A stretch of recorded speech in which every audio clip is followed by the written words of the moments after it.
Let's get some more analysis, and we can speak now to Gesine Weber, who is a research analyst at the Paris office of the German Marshall Fund of the United States. Thank you very much indeed for speaking to us. I mean, what do you see as being the main reasons for this increase in military spending here in France? So basically, there are several reasons, I think, that we see, but overall, it can be understood as an adaptation to the current geopolitical climate. This is on the one hand, of course, Russia's war against Ukraine, but on the other hand, also mounting tensions between the US and China, and the fact that the US is increasingly focusing on its competition with China and might, on the medium to long term, be less available to take care of security challenges in the European neighborhood. So basically, France sees that Europeans have to step up in its security, have to take responsibility in its neighborhood. And this is also what we see in this new budget proposal. But furthermore, this is also what was already mentioned in the contribution before here. It is also about getting the French army to a state where it is able to fight in high-intensity warfare. Because what the French army has been doing over the last 10 to 20 years was mostly counterterrorism. Whereas, for example, nuclear deterrence and so on has always been part of the French strategy, but it is today more important than it was, for example, in the mid of the 2000s. So in short, I mean, France would be vulnerable if it didn't go down this road, and therefore it's not really an option whether or not it opts to up the spending on military expenditure. I wouldn't go so far to say that France would be vulnerable, but indeed it would be very complicated to hit the diversity of the geostrategic and geopolitical challenges that France and all of Europe will be facing in the next years. We also see, for example, that France is massively going to invest in exactly military in contested spaces and stepping up its capacities there.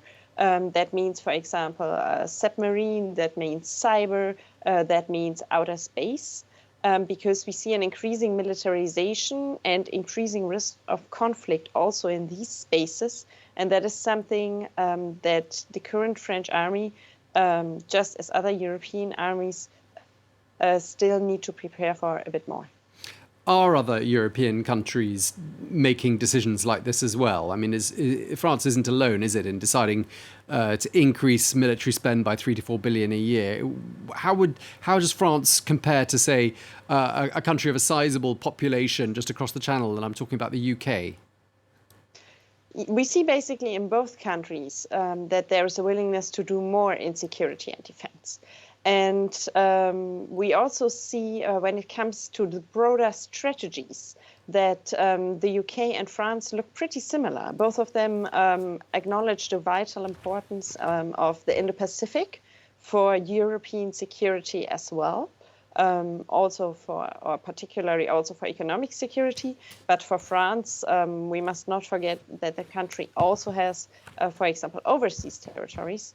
But yes, indeed, French and British security and defense policy and strategy are getting closer to each other. And we also see that in the realm of cooperation between both of them, which has, for example, since the Franco-British summit in March, leveled up. So we see a lot of good developments here. And maybe to look a bit at the broader European picture, overall, an increase of defense budgets in Europe is not something extraordinary. That's really something that we see in almost all EU countries.